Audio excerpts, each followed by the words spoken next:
Hi, everybody. Welcome back. It's been a while. I know it's been a couple of weeks now. I had to take a little bit of work trip, and then, of course, work trips turn into more work, and life gets busy and all that. So, part of being an amateur athlete, and I stress the amateur part. Yeah, sometimes life gets in the way, but here we are. So today's update: we're back in the yard, back practicing. We got some beautiful weather, and shooting all kinds of practice scores. I'm feeling really good about the tune on this bad boy these days. I kind of got it dialed into the pretty forgiving, I feel, and my crawls are dialed in, kind of shooting personal bests every time in practice scoring. So I mean, it's practice scoring. None of it really means anything until you do it kind of in anger. But things are looking really good. I'm pretty excited about it. Definitely tired. Work schedules and summer starting to kick off here with the kids, so things are getting pretty nuts. But we're 42 days away now from the games. Stick that up there. The countdown on their website as it is at this moment. 42 days away. Travel is booked. Flights are booked. Got my visa in place. Really looking forward to it. Had a good chance to talk to some of my daughter's friends' parents who are from Chengdu, which I think that's how you pronounce it. I've learned, who have given me some good advice. Really excited to go there. I didn't kind of realize it was in the Sichuan province, and I love spicy food, so we're even more excited than we were before. Yeah, so as we get closer, just kind of starting to dial into the detail stuff now. So my tune's in place. I don't think I'm going to mess with it anymore. I say that knowing I probably will at some point. That's what everybody does. You can always make it a little better, but you got to shut it off in your brain at some point. There will come a point where you have to stop messing with it, and I think I'm there. I think I've got a nice tune, pretty reliable. My crawls are looking pretty spot on and repeatable. So then the next part is to start honing in really on the unmarked stuff. So practicing angles, practicing unmarked judging skills. So a lot of that really kind of leads into walking around in the yard and walking around with a rangefinder and guessing how far things are away. So the one of the most reliable ways to do this, I'm told by people that are very good at it, is to practice it all the time, whether you're shooting or not. You're walking down the street, and you come up and you stop and you think to yourself, well, that fire hydrant is 15 meters away.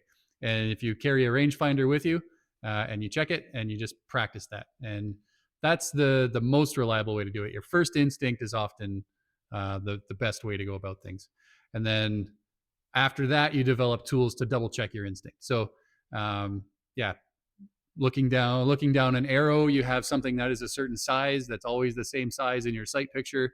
So learning what that relative size looks like compared to other targets and how far away they are. The other step is going to be working on ups and downs. I live in Saskatchewan, so I don't know if anybody knows anything about Saskatchewan, but it is not known as a mountainous region. It is known as the place where you can watch your dog run away for 3 days. He's just over there. He's really far away. I can still see him. He's been going for days. It's pretty flat, is what I'm getting at. So have to makeshift these kinds of things. So I'm planning on shooting a video about how I'm doing that and how I'm practicing these things. It involves shooting off the roof of my house into the backyard. It involves shooting into a playhouse that we have built for the kids here, not while they're in it, obviously. But then, yeah, so getting used to what cuts look like and how you learn those and how you develop that skill for your unmarked as well, because that's a big difference. Yeah. So then the next thing, I'm going to try and make this one not a 20-minute long video because of time constraints and I have to get back to work and everything. It is a Wednesday morning here that I'm kind of sneaking away to get some shots in the yard. But I had a question this morning, actually, that's kind of a nice little quick topic that we can talk about, and that was about tiller. So how do I tune tiller? How do I settle on it? How do I find it? And what do I use it for? So I've got the bow here. So in your baseline tuning, tiller and brace height should be one of the first things that you set up in your basic tune. So you find a brace height and find a tiller where your bow seems the happiest. And I know that's very vague, but in your baseline setup, I would start with your brace height and then find a brace height where, generally speaking, at roughly medium tiller, or if you're barebow and 3 under, start a little bit negative. So maybe an eighth of an inch or 3 millimeters negative tiller. I just double checked it to make sure that I was getting it right. So start with a very small negative tiller if you're 3 under, or even tiller if you want to start right at zero. So that's where the measurement from the bottom where your limb meets the riser to the string is larger on the bottom than it is on the top measurement. So the difference between those two measurements is your tiller. Start small and get your brace height set. So find a brace height that has a decent group and your bow sounds happy. You're probably going to adjust this later when you're fine tuning, but you will find, go to the minimum range and move it 2 to 3 millimeters at a time until you get to your maximum range, as recommended by your limb manufacturer and your riser manufacturer, if those come together. So when you find your brace height, you will find a spot between the minimum and maximum of your adjustments that will give you the happiest sounding, happiest feeling bow. Again, it's a vague thing. It's just experience that you'll figure out where that spot is. It'll be pretty obvious. It'll sound like your bow is cracking in half, or a whip crack if it's not in the right place. And then you will find a spot where it's quite obviously settled down. It's reacting much cleaner. Once you find your brace height that you're happy with, the starting point at least, then you go into your tiller adjustment, where what you want to do is, whatever distance you're tuning at, you want that bow to sit comfortably in your grip. And what that means is, when you're pushing on your pressure point, when you're at full draw, you don't want to feel like that bow is being pushed down. So if there's not quite enough tiller, it's going to feel like your bow is being pulled downward when you're at full draw. Because for us with 3 under, especially if you have a decent sized crawl, you're crawling far enough away from the nock that you're moving the bottom limb more than you're moving the top limb. So your bottom limb is loaded more than your top limb. So as you draw, you are drawing and you're pulling that bow down. So what the tiller does is resets that center line of force, and you'll be able to pull straight through it. So when you increase your negative tiller, or decreasing tiller, I don't know how people would like me describe that, the number gets higher, even though it's called negative tiller. So if I go from -3 to -5, even that small adjustment, I will be able to feel a difference in how hard it's pulling down. So what I do is I basically increase that until it feels comfortable. If it feels like I'm not pulling down, I'm not pushing up, when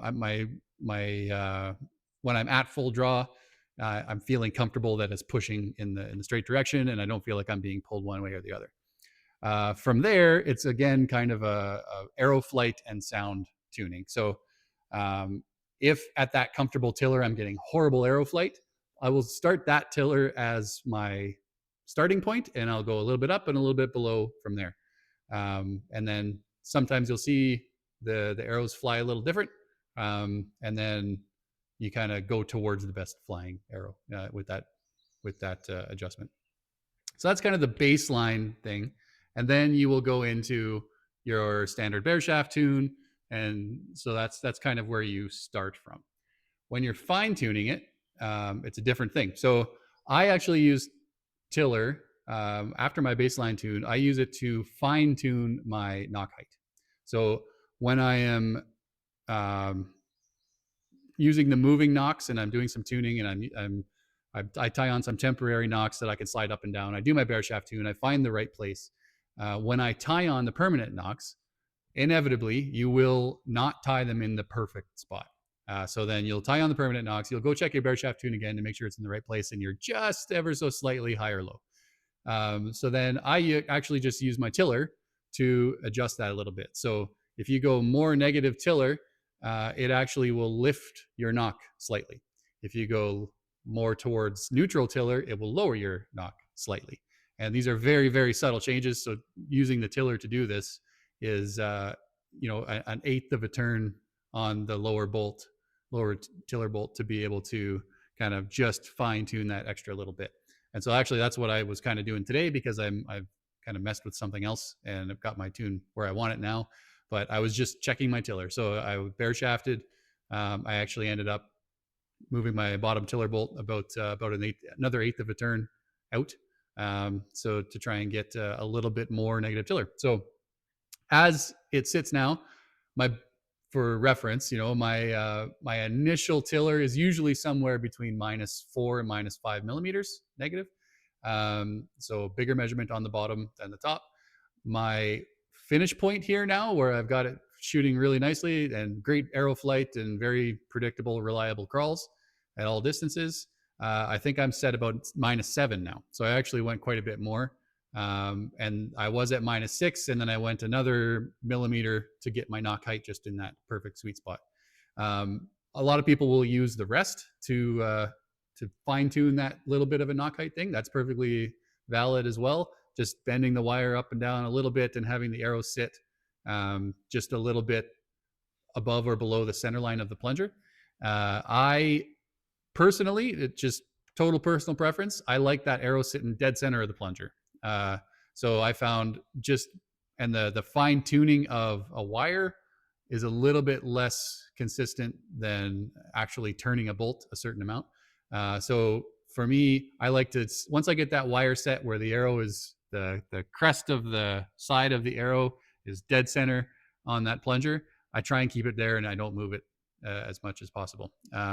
Sometimes it's unavoidable. You got to do something about it. But I find that to be less of a reliable adjustment than just giving a little tweak here on tiller. And an eighth of a turn or quarter turn on your bolts is often enough to feel a difference. And it's certainly an eighth of a turn to quarter turn is enough to adjust your fine tuning of your knock height. So it's not massive adjustments where you're going to feel a difference in the tiller really while you're shooting, but the performance will actually change.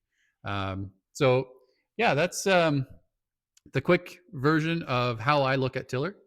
Again, I kind of blew through this really quickly because of the time that I have right now. But feel free to shoot some questions in the comments if you think I missed anything or you need some clarifications on how quickly I spoke through that. So yeah, we'll see you. I've got again kind of running away for another almost week, so maybe the end of next week I'll be able to get another video in. I'm going to try and get some filming of the crazy ways that I'm trying to figure out how to learn angles and dial in my cuts and things. So yeah, stay tuned. Appreciate everybody reaching out. I've had lots of love on the internet. It's awesome. I'm really looking forward to this trip, especially there's been some people from Asia reaching out, and it's crazy what the internet can do. So yeah, making lots of friends, and can't wait to make more. So we'll see you next time, and happy shooting.